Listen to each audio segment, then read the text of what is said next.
Now on first glance, it might seem like this is the same Java that was launched a few years ago. And that is true to a certain extent, as it looks near identical. But then there are some significant changes hiding under the skin. This one gets a new engine, a different chassis, wider tires, more ground clearance, and even a new name. Welcome everyone to the new Java 350.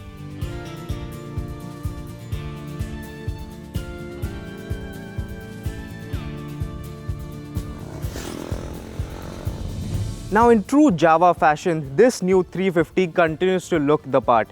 It still gets the same round halogen headlight that's set quite high, the same spoked wheels, the chrome fuel tank and the iconic dual exhausts. However, there is this new mystic orange paint shade on offer that looks quite nice. The instrument cluster has also been redone and it also gets a redesigned seat. In conclusion, the new Java 350 is instantly recognizable for what it is. The generous use of chrome and the subtle detailing all throughout help exude a classy vibe. Fit and finishes also improved and a big step up from what we've seen on earlier classic Legends models. However, like on the older Java, the lower numbers on the horizontally set speedo are still hard to read. At the heart of the changes, quite literally, is this new 334cc engine that we've seen on YesD models before. This replaces the 294cc unit that was there earlier, and the output has also changed. This one is actually down by 5 horsepower, but torque has gone up by about 1 Newton meter. Judging by the specs, this might seem like the opposite of an upgrade. But the new engine produces its peak power 750 rpm earlier and peak torque 500 rpm earlier than the 294cc unit. And in the real world, that effect is even more prominent than it sounds on paper. To account for the larger engine, Java says it has also improved the cooling system. However, on our ride, we did encounter a high temperature warning and some minor coolant overflow, followed by a check engine light when riding through some traffic. The temperature warning did go away after a bit, but the check engine light stayed on for the rest of our ride. It must be said, however, that despite these issues, the bike continued to run without any performance restrictions.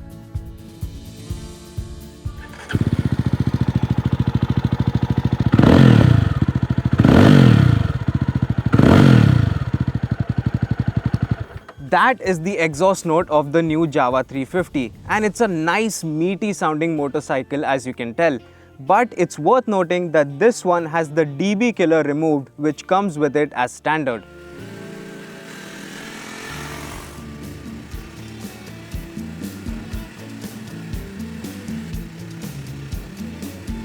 The Java 350 also packs in a slip and assist clutch, and it works quite well. The clutch lever itself is light and easy to modulate even in traffic conditions, and the 6-speed gearbox is precise enough. The Java now also gets dual-channel ABS as standard. Stopping power is more than adequate, but the tall front end dives quite a bit under hard braking. Here's a look at the complete features list.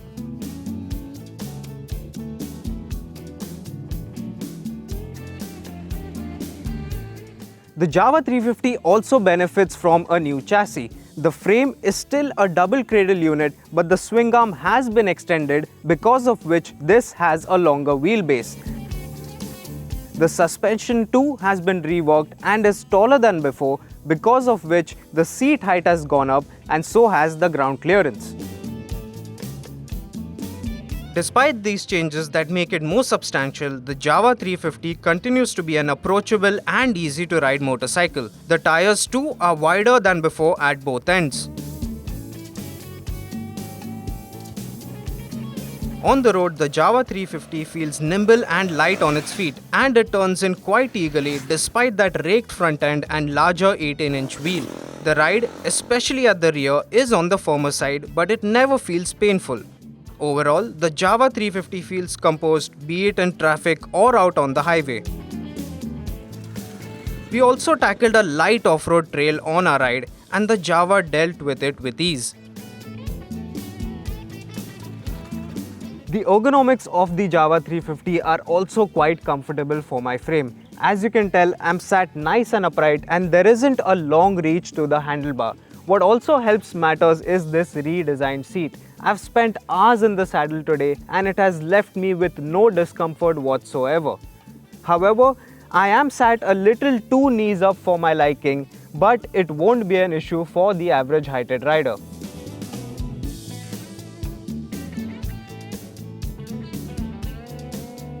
It is also available with a wide range of accessories, right from a large windscreen up front to leg guards and even saddlebags for your luggage.